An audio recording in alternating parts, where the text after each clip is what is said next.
You're listening to the Weekend Sport Podcast with Jason Pine from Newstalk ZB. 12:22. Want to stay with cricket and with the Test side. In the week past, Kane Williamson has proven again, if we actually needed any proof, that he sits among the very, very top echelon of modern-day batsmen and at the very top of New Zealand batters through our cricketing history.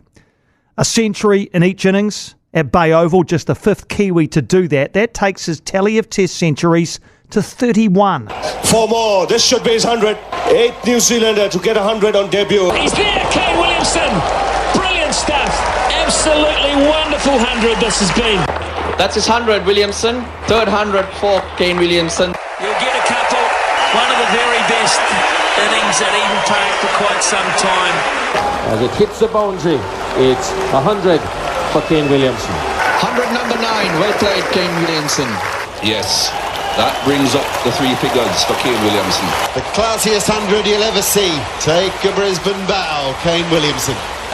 Magnificent stroke from Kane Williamson, and he has put on a batting masterclass. Down the leg side, and 100 for Kane Williamson. 16th Test match century. He's hit it into the onside, out towards mid-wicket. He's going to beat the fieldsman. It's gone to the boundary for the 17th Test 100 for Kane Williamson. Williamson has turned it just down into the gully, and he'll pick up a single, and that will be 18 Test 100. Takes a single and gets a Test match 100. Will get the single and will get to his 100.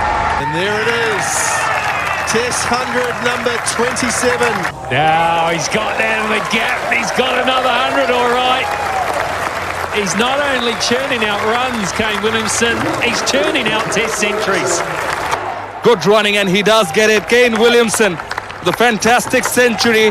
He gets the boundary to take him to his 30th Test century. And there it is, number 31 for Kane Williamson. Oh, what a montage, Andy. Magnificent. 31 centuries. That was about 19 or 20 of them in there. I kind of lost count halfway through. And the different accents of the commentators tell you as well that he scored them all around the cricketing world. 31.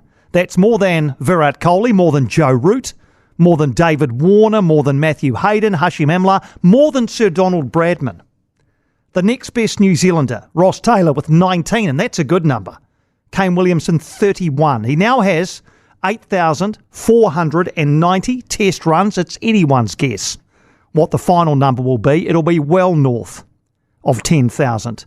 I saw a great line this week from Dylan Cleaver in his subscriber sports newsletter, The Bounce. It said, "We should inoculate ourselves against taking Kane Williamson for granted because what he is doing is not normal." Has Kane Williamson always been this good at batting? Well, let's find out from one of his childhood coaches, a man who was deeply invested in the game of cricket in the Bay of Plenty region for many, many years.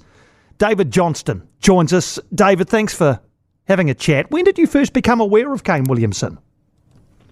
I work for... hi, Jason, how are you? Firstly. And secondly, I worked for Bay of Plenty Cricket for a number of years, and I came across Kane when he was around 10 years old, I think. I remember seeing him in a junior game, just watching him in club cricket, and got to know him from there, really. But right back then, he was certainly something that you could admire in his pursuit of becoming better.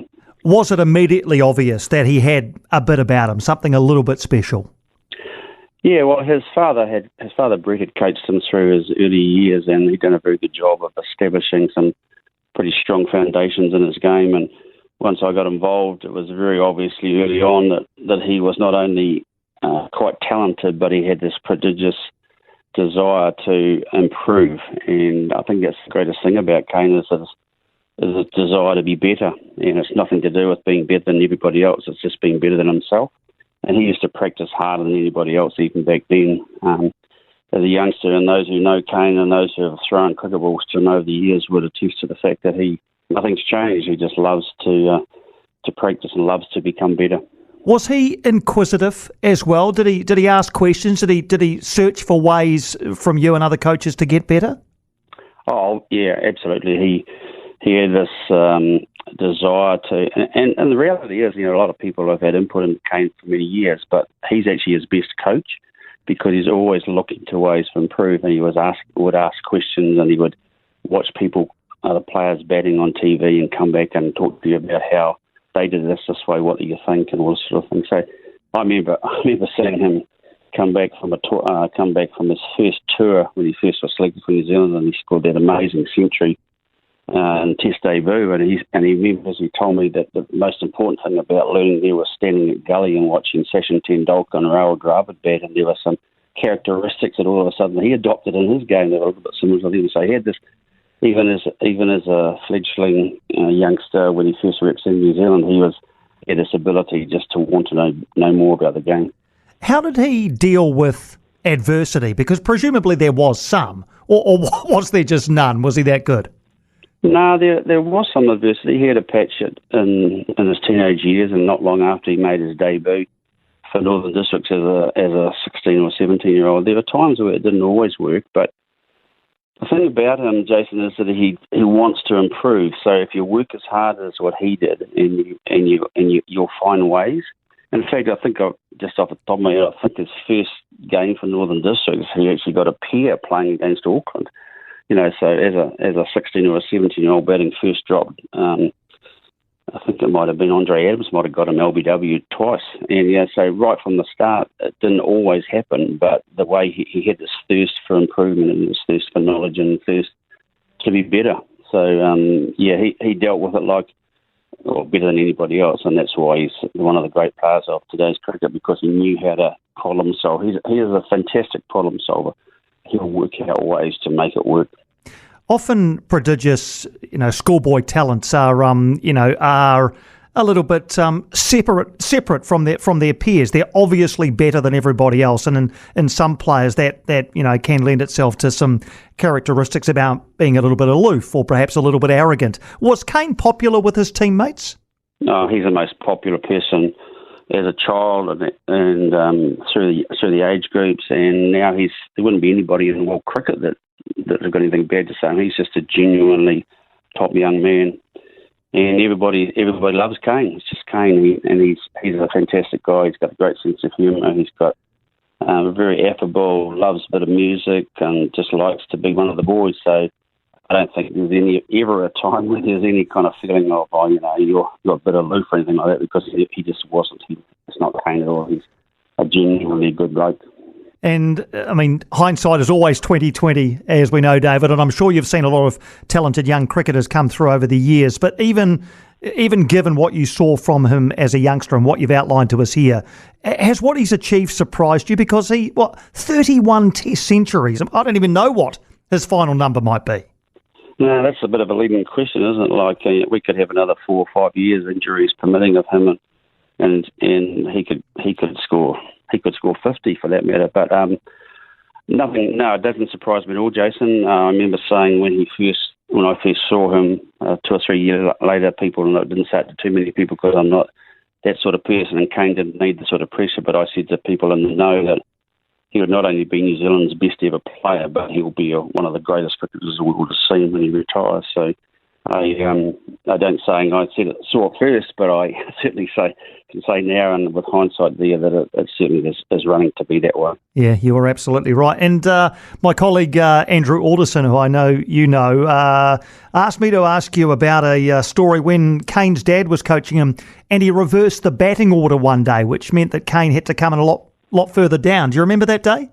I do. I was in Gisborne at a Northern Districts primary school tournament, and Brett was coaching them, and he'd peeled off 3 centuries in the first 3 days, and so Brett changed the batting order around, and Kane came in about 8, I think, and the team was in pretty serious trouble, maybe 6 down for not too many, and he proceeded to work his way through, and he got to the last partner, and I think they might have put on about 64 or 70 for the last wicket, and Kane ended up with 100, and as they walked off the field, the players stood to clap Kane, and he stood back and let the young guy who was about 3 or 4 not out at the other end leave the field first, because Kane recognised and respected the fact that he couldn't have done that without the young man that had been batting at the other end, and that's just the mark of the man back there at the age of, or the boy back then at the age of 12, and nothing's changed. He still respects the game.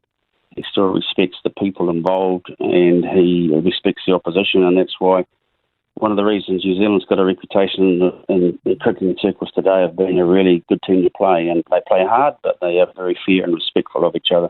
Do you still catch up with Kane at all?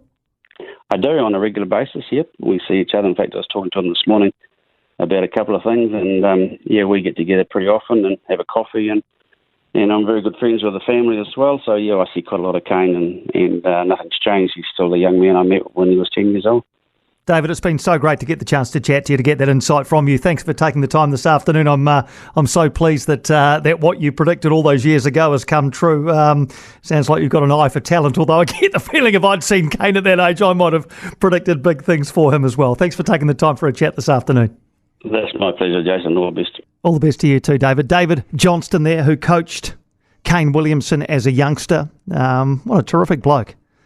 You can see why Kane Williamson will be attracted to a guy like David Johnston. They both seem very just salt of the earth, normal, down to earth people. You've heard from David Johnston, who coached Kane as a youngster. You've also heard from Tim Southey. I want to just talk some cricket with you. 0800 80 1080. You can open the lines. Where does Kane Williamson sit? Cricket, more than any other sport, well, many other sports anyway, can be analysed in terms of the stats, the pure numbers. And in terms of those, he is our best batter by some distance. And as I said before, he'll no doubt join a pretty exclusive club of batters to score 10,000 runs in test matches. Only 14 men currently in that club. Now, I've always maintained the best New Zealand batsman I've ever seen was Martin Crowe. And that is entirely about the way that he batted as much as it is about the runs that he scored. His classical style, his driving down the ground, man, perfection. His textbook batting. Now, Kane Williamson doesn't have the same classical style, but the effectiveness of his batting is beyond debate, his run gathering. So how do you judge our greatest batter? Is it Kane Williamson by sheer weight of runs, or, like me, are you entering into other parts of the discussion?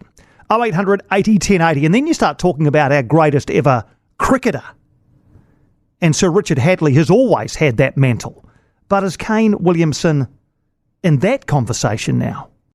For more from Weekend Sport with Jason Pine, listen live to Newstalk ZB weekends from midday, or follow the podcast on iHeartRadio.